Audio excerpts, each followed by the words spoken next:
If you guys would like to buy coins, you can go to MMOXP.com.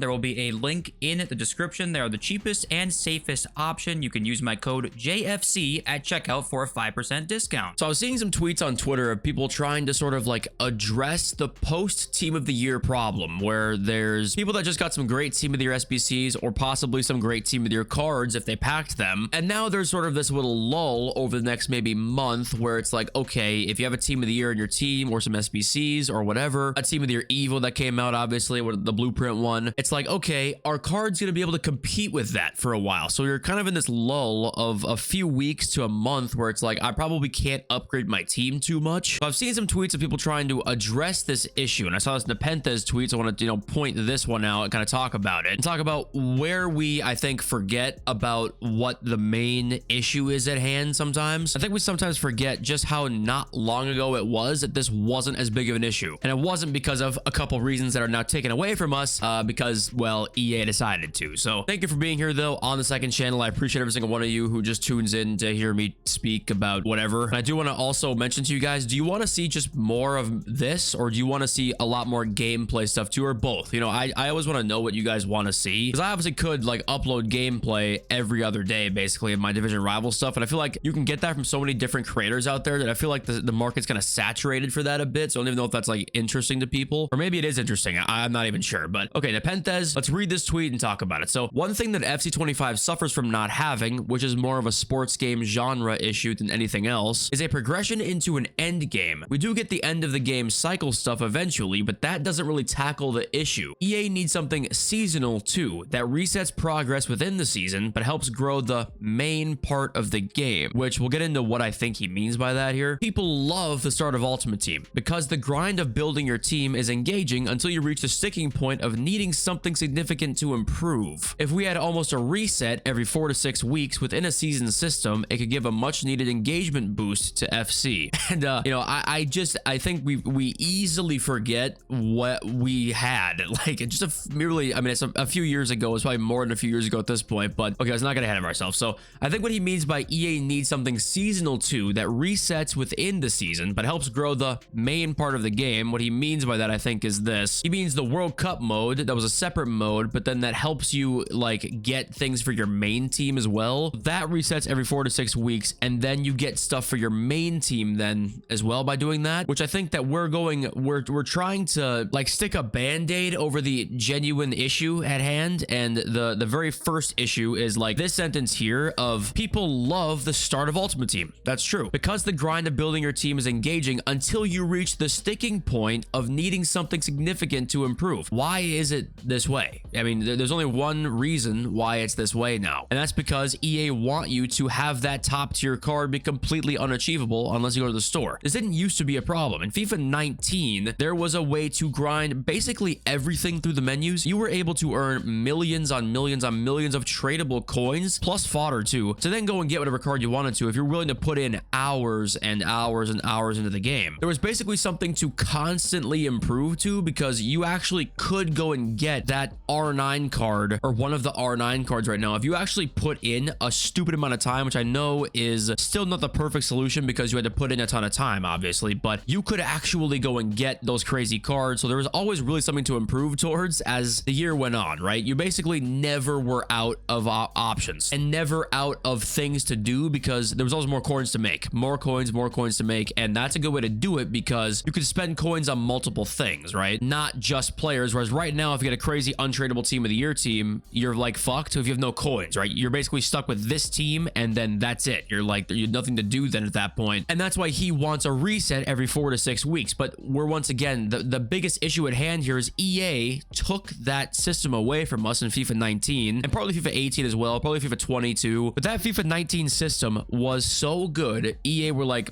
absolutely not. We're not doing this. We basically need to slowly take this away from them, and that's what they did over the course of 3 years. We're now stuck with whatever the hell this system is now that nobody wants to use, right? And it's just not very fun or rewarding, really. So what happened was EA made the system be, we reached that sticking point of needing something to improve because we need to go to the store to improve the team. That's the all we can do at a certain point. So he's not wrong about this problem. This is just an EA designed intentional problem. So we're not they're not going to fix this. This is what they want to do. And then side effects to this too is like giving EA reins to reset things every once in a while. That I don't really trust them to do that and then not take advantage of that eventually, where it's like, hey, we'll reset everything after a few months actually. And C Fuerte, shout out C Fuerte, I think he watches the channel. MLB The Show has this in the form of seasons, and it's not well received. In fact, to the point where the biggest selling point of the next MLB The Show game is literally they took it out. So it was not a fan favorite here at all. And most of the replies were kind of like, yeah, I don't like the system at all. But the thing is that I think we just at times forget they made the system the way it is. You can get that 95% super quickly. The 100% team, I mean, you're gonna need to spend some money to get there. They like that idea. And I don't want to sit here and complain or say no to every solution. Like, I hate those kinds of people that are just like, no, that solution won't work, that won't work, and then don't suggest anything themselves. Like,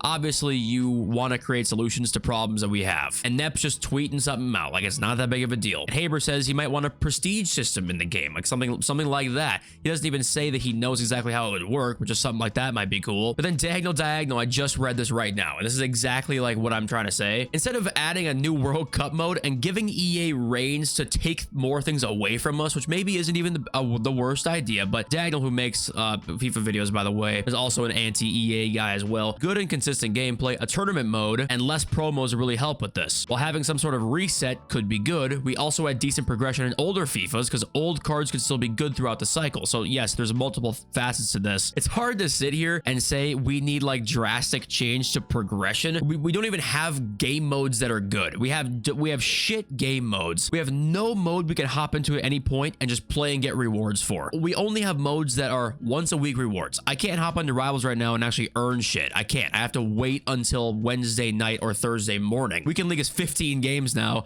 and then you're done. Draft, you pay to enter. We have more like those problems are so much more intrinsic and important to the game than people realize. Like, that is a giant fundamental problem that you can't hop on, just play a game mode and get some decent rewards immediately. You can't do that. Every other game has that. I mean, what game out there can you play that you're like, oh, I have to wait till Wednesday to actually be rewarded for what I did? Yeah, I go play COD and I get my red dots on Wednesday. I did all the XP. I get to level 25 on Wednesday, but I have to use the base default gun until then. That is such an important issue that people just gloss over because I think people don't maybe play other games and like understand sometimes how important game modes are to games. And BPM Josh saying, Team of the Year is actually the biggest issue because 4 months into the game, we get cards that will be better than 99% of cards 8 months into the game. If you don't pack them, your team is behind the power curve. If you do pack some, you feel like you're playing for nothing. And how do you fix that problem? Well, you allow us to be able to grind towards Team of the Years all year long. And if say you reach that point where you do have a full Team of the Year 11 and like 10 million coins, you'll have spent so many hours in the game anyway that you'll probably be burnt out as is. Like, you won't even be able to help it at that point. But at least it is possible. Right now, it just isn't. It's just not possible to do that. And I think progression can definitely be changed. Like, for example, it's what goals will have: aging system, seasonal system, and resets over a period of 4 to 6 weeks. No 1 year stuff. There are things you can do with progression. I just think that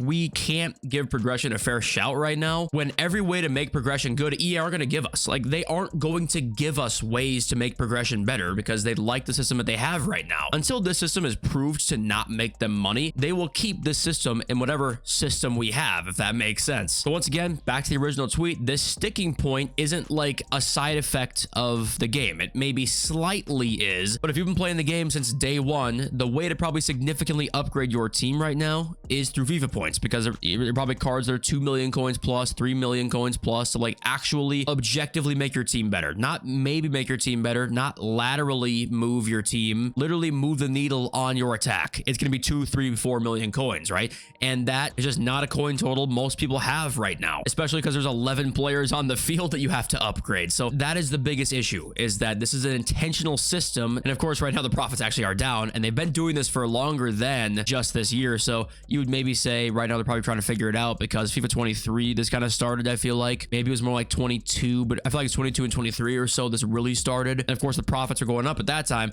but right now we had a quarter of downtrend, and maybe that is probably because we reached that sticking point, and it's kind of like, now what? Well, people didn't go to the store this time. They just got tired of it and said, fuck that, and they were out of here. So not claiming, once again, I know all the right answers to all this stuff. And I don't want to sit here looking at all ideas of solutions being like, no, that's not it. And then like keep everything the same and every solution's dumb or whatever. Like that's not a good way of thinking about things. But the fact that the game modes are the way they are and stale amplify this problem where the staleness feels like it is right now. You've got EA on purpose making the system the way it is. And 3 is we've literally had a better system in this in old FIFAs. In FIFA 19, we had the system. We had it. It worked. But EA determined that even despite that it literally took hundreds of hours of League SBC grinding to get crazy teams, they deemed that that was just too good. And until they deem that that isn't too good, we will just be stuck with systems like this. And unfortunately, I think that I don't think we'll ever probably go back to those systems until the well dries up, which hopefully we're getting to that point eventually where the well does dry up and people stop spending money on the game. And of course, I mean dry up in terms of like slightly dry up. Not completely. It'll never completely dry up, but just slightly. We'll see more changes. And that's why, once again, I want to reiterate to all of you, if you want to see big changes that are actually good for us, microtransaction spending, just as a community, we have to stop. So yeah, of course, let me know what you guys all think. I will read some comments from this video on my main channel video tonight. Thank you all for being here. I love you all. Peace.